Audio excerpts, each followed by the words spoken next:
Greetings, this is the Mad Hermit with you once again, and today we are going to have another installment of poetry reading. This time it's going to be from Robert Frost once again, and today's poem will be God's Garden. Now, for those of you who are familiar with Frost, this poem was probably written early in his career, during an early portion of his career as a poet, and I read this poem about approximately 1 year ago. And I really found this poem to be very unique and very insightful, not only for its language and structure, but also for how it really acts as a wonderful metaphor to the human condition, even to the modern day. So again, for those who want to read the poem, I have the entire poem typed down below this video entry for you to follow along as I read, or for you to read after you hear me reading it. So right now we're going to be reading God's Garden by Robert Frost. God's Garden. God made a beauteous garden with lovely flowers strewn, but one straight, narrow pathway that was not overgrown. And to this beauteous garden he brought mankind to live, and said, "To you, my children, these lovely flowers I give. Prune ye my vines and fig trees, with care my flowerets tend. But keep the pathway open, your home is at the end."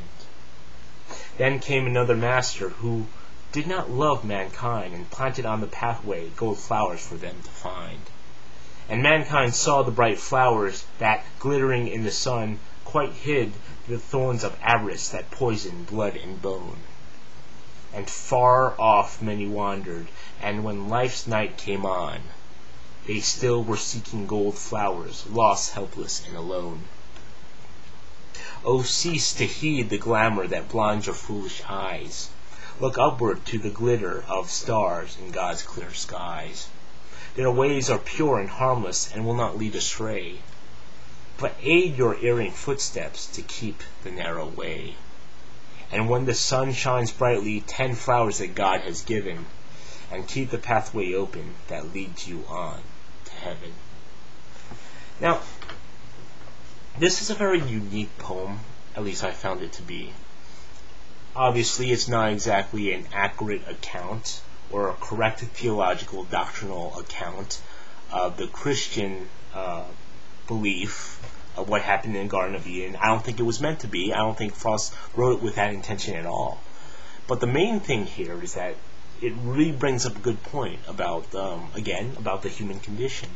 You know, there's a lot of things in life that are gold flowers, a lot of things that ensnare us and distract us, and usually we approach life with the assumption that the things that trap us and the things that we should be wary of are the things that we fear, are the traps that give us pain, when the truth is, though once in a while that does happen, but the things we should fear are actually the things that we love, or the things we assume we love, and the things that actually give us pleasure that can end up ensnaring us and entrapping us.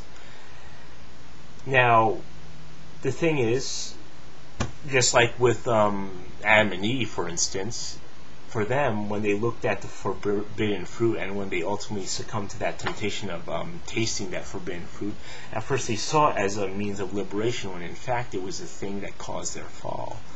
And just like for us today, you know, we have a path to walk. We do have meaning, and we have to look for it in the right places, whether it be with friends or family, or with God, and I definitely believe it's with God. But once in a while, throughout that path, there's a lot of things in the modern world that distract us.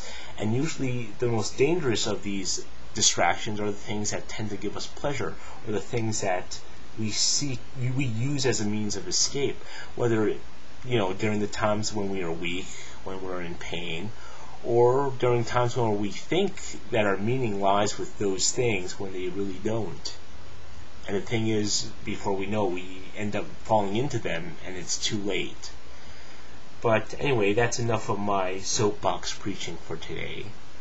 But again, for those of you who want to further read Robert Frost's God's Garden, the poem is printed below.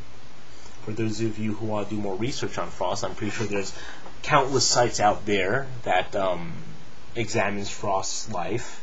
And hopefully during the next reading, I'll be reading from another writer and another work. And until then, this is the Mad Hermit signing off. Happy reading.